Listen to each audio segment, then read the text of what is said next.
Hello everyone, and today we are taking a look at Star Wars Battlefront 2, not the EA one, but the good one, released in 2005. So, you guessed it, released in 2005. It was developed by Pandemic and published by LucasArts. Battlefront 2 was the follow-up to Star Wars Battlefront, surprisingly, which was a solid game, but it was never really seen as a classic Star Wars game at the time. But it was one of those games that had potential, and Battlefront 2 was kind of the realization of that potential. Think of Battlefront as Time Splitters 1, Battlefront 2 was Time Splitters 2. Same generation, really, but just later on. So Battlefront 2 was released on PC, PS2, PSP, and original Xbox. It was released to coincide with the DVD release of Episode 3, Revenge of the Sith.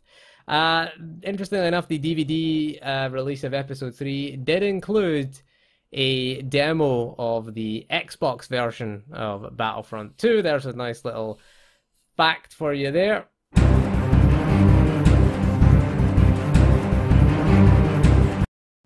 Battlefront 2 was released on PS2 and original Xbox, so if you own any of the original hardware, you could just pop the disc in and play it. If you own one of the fat launch model PS3s, then Battlefront can be played on that one. The PS2 version can be played on that one. It's also backwards compatible on Xbox 360, so you can play the original Xbox version on there as well. There's also the PSP version. It does contain most of the content from the other versions of the game, minus the single-player campaign, which, well, you aren't missing much, really, to be honest there. It's available on UMD, which was the discs that the PSP used. It was later released on the PlayStation Network, and is still available today. It will also play on a PS Vita as well, so it'll play PSP, PS Vita. On PC, you have the DVD-ROM version of the game. You also have the digital versions, which are available on Steam and GOG. Getting the PC version up and running was pretty easy on Windows 10 with very little issues. It even supported resolutions up to 4K without having to resort to mods or messing around with INI or config files. The only issue with it is when you change the resolution in the main menu, it doesn't change the resolution of the main menus, okay? But whenever you load up a level of the game, the resolution will change to match the settings. So don't worry if you change the resolution in the main menu and it doesn't change while you're in the main menu, which is kind of weird. I mean, I just went in and it had all the resolutions I had available. 1080p, 1440p, 4K. There is disadvantage of 4K is you won't be able to read the text, so I recorded all of this at 1080p. I did do some 4K. We did a 4K video on Battlefront 2, but yeah, it runs fine at 4K. There's no real issues. The other option on PC is emulation. It's playable on PCSX2. There's no original Xbox emulator that really works. PCSX2, it's kind of playable. There are a lot of slowdowns. If you do big maps with vehicles in it, it tends to cause a huge amount of issues, and the skybox is also missing most of the time when you're there as well. Unless you want to use software rendering, which you don't, because it slows the game to a crawl. I would call it playable, but I wouldn't say, it's not fully playable. It's not 100%. It's an interesting option, but given the choice, just get the PC version. Just get the digital PC version. Don't bother with the emulated version, because the PC version digitally is available cheap, and it's easy enough to get your hands on. Just go to Steam or GOG and you can pick that up. The other option is the PSP version. There's PPSSPP, which is the PSP emulator. PSP version isn't great, to be honest with you. You can only use one analog stick for a start. Because that's all the PSP had. I don't actually remember how you aimed with it. I don't know if it had like auto aim or whatever. I never really played the PSP version, to be honest, but that's another option for you. But honestly, if you're playing on a PC, don't bother emulating it, just buy the PC version.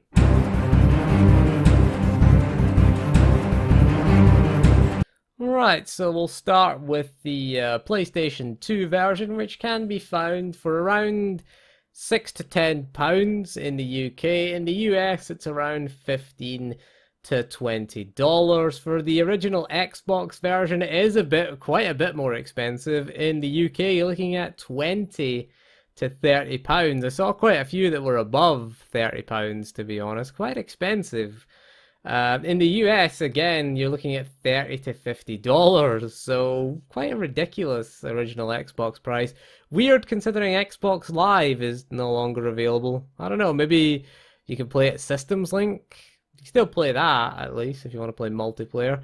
The PSP version in the UK is around £5, and in the US is around $10 to $15. The PlayStation Network version, which is only available for PSP and PS Vita, is the PSP version essentially, not the PS2 version, we should point out. It's $3.99 in the UK and $5 in the US, around about $5 in the US. If you want the PC version, the DVD-ROM will cost you £5 to £10 in the UK or $10 to $20 in the United States of Trump.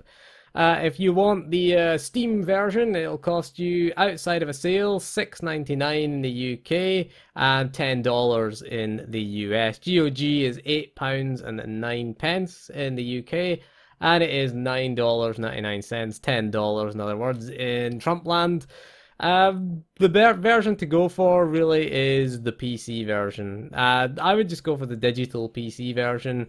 Again, as stated before, the Xbox version, far too expensive. The PS2 version, you can play it, I think you can play it split screen. I'm pretty sure it supports that, but it doesn't support online anymore. Neither version, any of the versions officially support online at the moment, but you can get the PC version up and running. There are plenty of private servers and sort of modded services that you can get for PC. So if you want to play it online, I would go for the PC version, certainly. And it supports mods as well.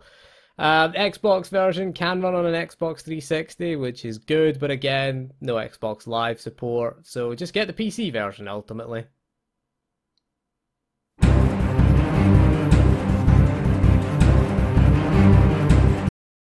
The biggest problem with games like Battlefront 2 is the fact that they put so much emphasis on multiplayer, and particularly online multiplayer, which is not available anymore, or not widely available anymore. Especially the console versions. If you want to play online, you're out of luck. You know, PS2 version did use GameSpy, as well as so did the PC version. The Xbox version obviously used Xbox Live. GameSpy is now shut down, and you can't play the game officially, but there are sort of modified ways to play the game on PC. I don't know of any way on PS2. Obviously, Xbox Live support for original Xbox games has long been discontinued, so this game hasn't aged tremendously well, because a large component of it was online multiplayer. It wasn't the only component. We're not talking EA's Battlefront here, which whenever the multiplayer shuts down for that, it's GTFO and it's dead. The game isn't dead. The single player component's still pretty decent today though. Luckily they did put in a decent single player. We'll start with the campaign, shall we, which follows a clone trooper. It's called Rise of the Empire. You are a clone trooper in the 501st Division of, I guess, the Republic Army, I'm guessing. And it follows the sort of betrayal of the Jedi and the sort of Order 66 and the sort of before and the aftermath of that.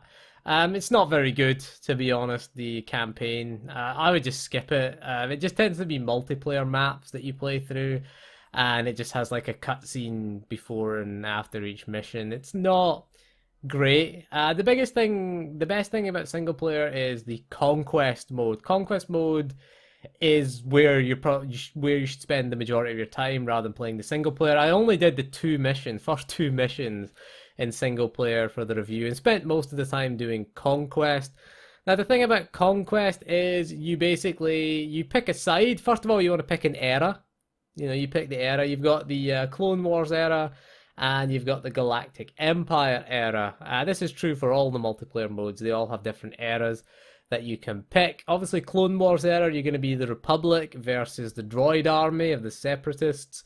And the Galactic Empire era is the Galactic Empire, obviously, versus the Rebels. And this does affect certain things, obviously, what troops you get to pick.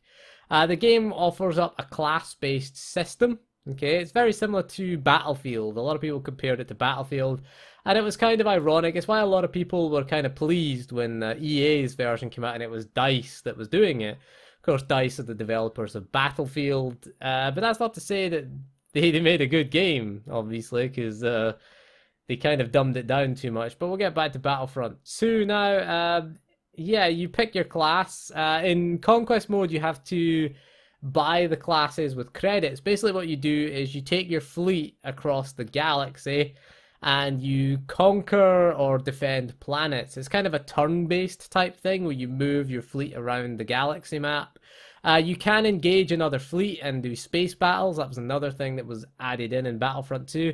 Not a big fan of it. I mean, coming off the heels of Rogue Squadron, I didn't like the space combat in Battlefront 2. If you just play Rogue Squadron games and then come from that and then do the flight combat, it's not great, to be honest, but it is nice that it's there.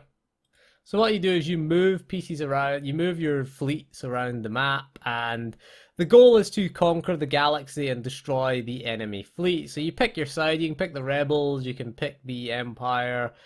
You can't have sort of cross era, like you can't have Rebels versus droids, or you can't have Republic versus the Empire would have been kind of interesting. That would have been kind of cool. Stormtroopers versus clone troopers.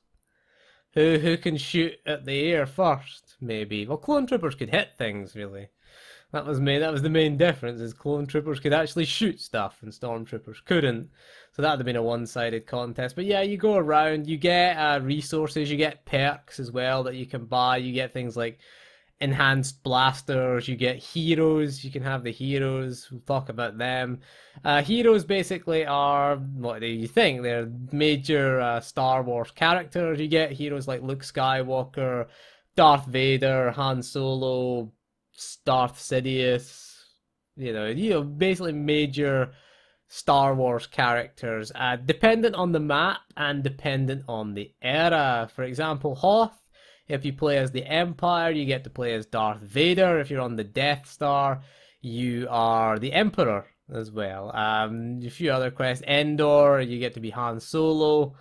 So, you know, the dependent on the map was dependent on the hero that you played as, or villain, shall we say. The hero class was kind of interesting. The heroes did exist in Battlefront 1, but you couldn't play as them. You just kind of summoned them and they would just go about the map and just kill stuff. Whereas the heroes in Battlefront 2, you were playable. And one of the problems with this is it really ruined the multiplayer balance, playing as the hero. And it was one of the problems that EA's Battlefront in 2015 never really addressed. It was fine in a single-player context. It was kind of fun to go around and just mow down rebels as Darth Vader. That was fun. But on multiplayer, it felt a bit kind of cheap, really. They were very difficult to kill. They could just slice through you with one hit. So it did feel, I felt like it ruined the balance of multiplayer, though. That's what I felt about hero characters. Single player, they were fun. But multiplayer, they just kind of upset the balance. Multiplayer mode, you had things like capture the flag, you had things like a hunt type mode, you had the conquest, which is the traditional battlefield mode of capture the zones. You would capture the different areas, and whoever captured the most areas and the opposition side ran out of spawns, then you won, basically. Capturing areas would, of course, get the opposition side less spawns, and as a result, obviously capturing the more areas, or capturing the most zones. What do they call zones? We'll call them zones.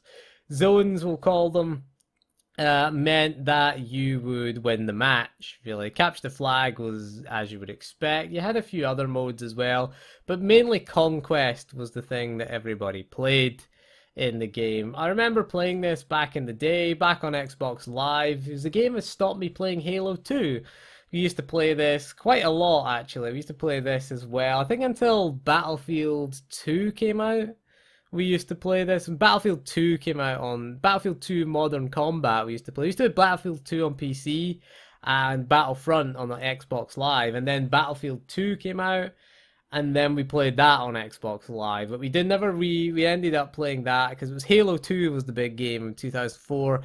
Battlefront 2 and Battlefield 2 on PC were the two games we played in 2005. But I remember playing a lot of this back in the day, and it was fun. But is it worth checking out today, even if you can't do the multiplayer? I would say yes, it is, to be honest with you, because what's there in the single player is decent. You can have instant action as well, which just basically, if you don't want to bother with conquest, but the conquest is good. Actually, the conquest is worthwhile. You get credits if you win, you get credits if you lose. If you get conquered, then, you know, obviously you lose overall. The goal is to conquer and destroy the enemy fleets and then conquer all the planets. You'll get planets that are Imperial, and you'll get planets that are Rebel, say, if you're doing that era. And if you're the Rebels can attack Imperial planets, and the Imperials can attack Rebel-held planets, basically, and they'll move around the map, and you get a turn, and you get to move to a different planet. You can even move into space, and of course fight each other's fleet, but that's where most of the time these days is spent. Doing conquest is basically it. But other than that, it does do pretty well today, and I would say it's definitely worth your time, worth checking out.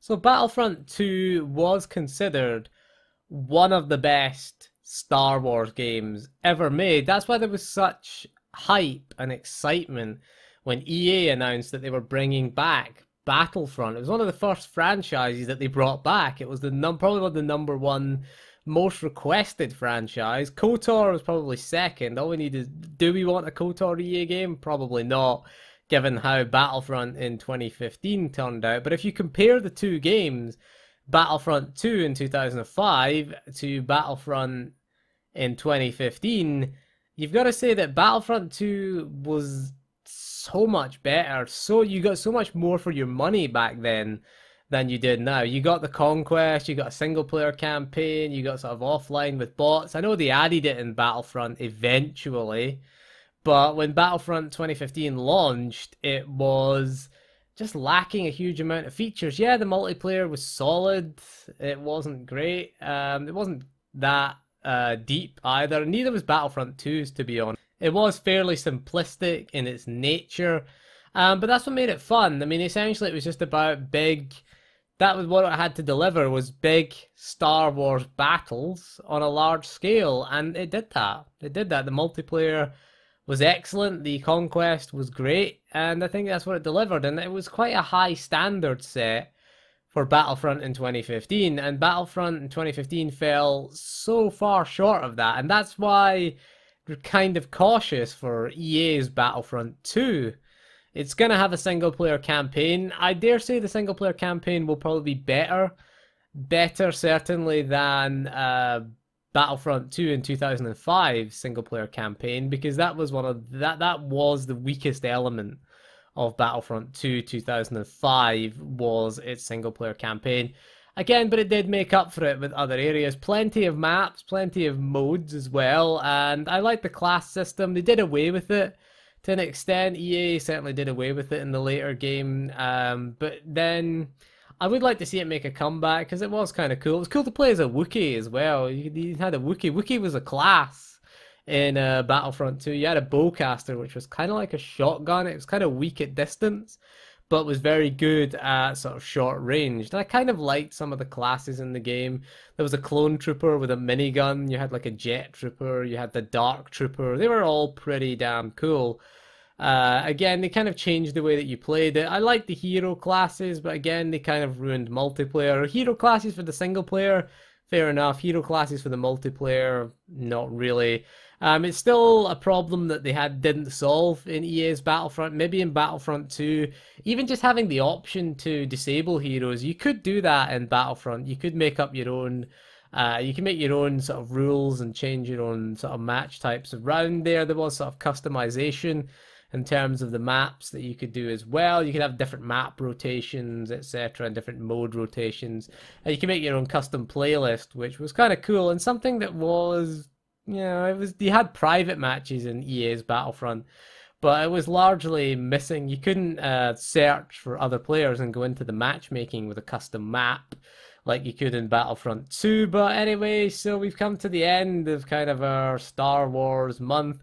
We tried to do it, we almost made it in chronological order. We started with Bounty Hunter, we've ended with Battlefront, and that takes us to the end of our sort of PS2 slash 6th generation.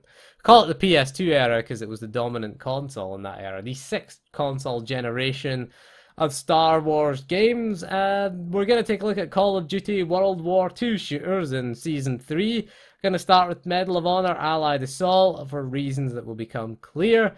But anyway, that is all for this video, so thank you for joining me, and we'll see you again soon, and goodbye.